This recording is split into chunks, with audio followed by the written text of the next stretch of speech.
4, you are stubborn, easily frustrated with your very own sense of fashion. You insist on wearing your tights inside out, little red strings flapping in the wind. You never talk to adults because you don't like having to look above people's knees. When you are mad or in trouble, you draw 2 little squares and write your parents' initials in each one, carefully crossing out the letters so they know exactly who is the target of your anger. Then, to further the point, you write it out again. AJ equals yes, LH equals no. Somehow, the act of writing it out makes the feeling fade. Poof! You fear one thing, whatever it is beneath your bed. You want only the purple turtle tot you saw on the shelf at the toy store down the road.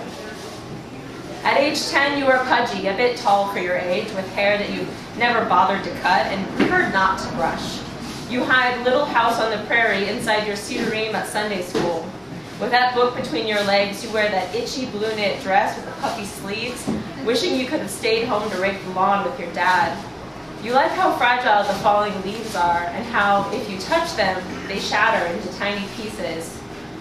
Your greatest wish, to live out in a little cabin on the prairie with a posse of border collies and a library full of Laura Ingalls Wilder. Your greatest fear, that your parents will divorce, leaving you in this big, old, messy world with nothing but a pile of books. 19, and you are impossibly tall in your Doc Martens, long, messy hair. You rollerblade to class wearing cut-off jeans and your mom's old shirts from the 70s. You're not sure, but you might be in love for the very first time with a boy from the band at school. Your best friend buys you your very first vibrator. You volunteer for the local animal shelter and come home one day with an old tabby cat. You read and reread Sandra Cisneros and Junot Diaz.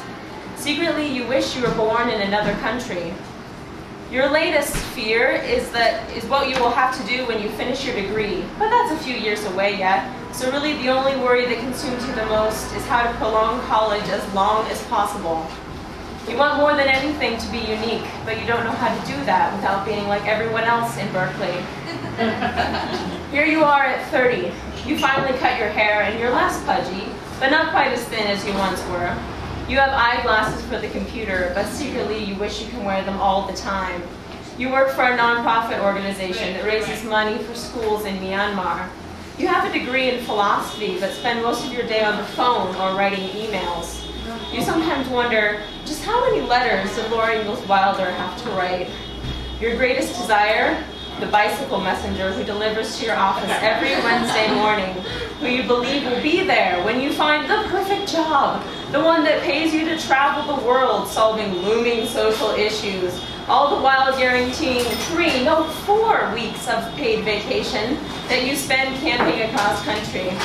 Your greatest fear? That you'll be indefinitely dependent on your parents, and that your ovaries will shrivel due to lack of use. 44, and now you start worrying about all those times you forgot the sunscreen. There are days of absolute quandary when you wake up to a loud 9-year-old blowing raspberries on your stomach, and then you realize that you are absolutely, indefinitely responsible for him.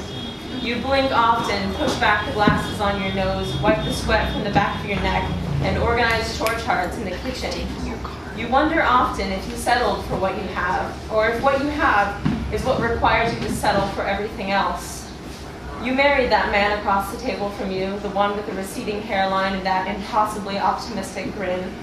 You'd like memory to be chronological, but the day you met him and the day you married him are one and the same in your mind. You minimize the New York Times every time your boss walks past your desk, turn down NPR, and return to the latest finance report. You worry constantly about your mother's failing health, college funds for your kids, the likelihood of earning a pension in your old age, your decreasing sexual drive. You want the freedom you now miss. You want an open road, a quiet evening, a bottle of Pinot Grigio, and a book contract.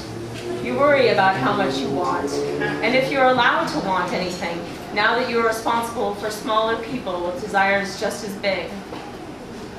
At 60, you find a stack of notes in your parents' den.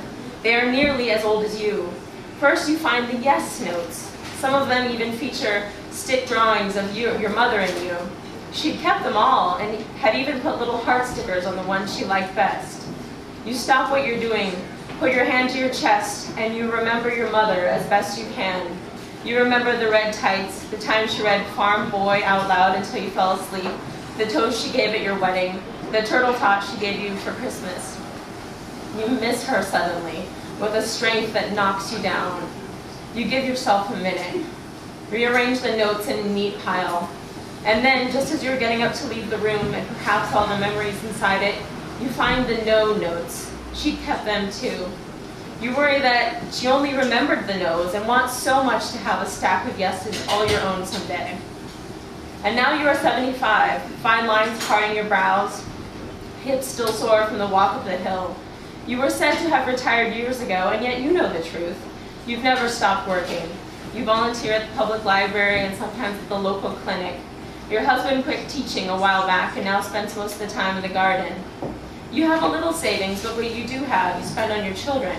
Oh, your children. You spend the first half of your life planning for them, and the second half worrying about them.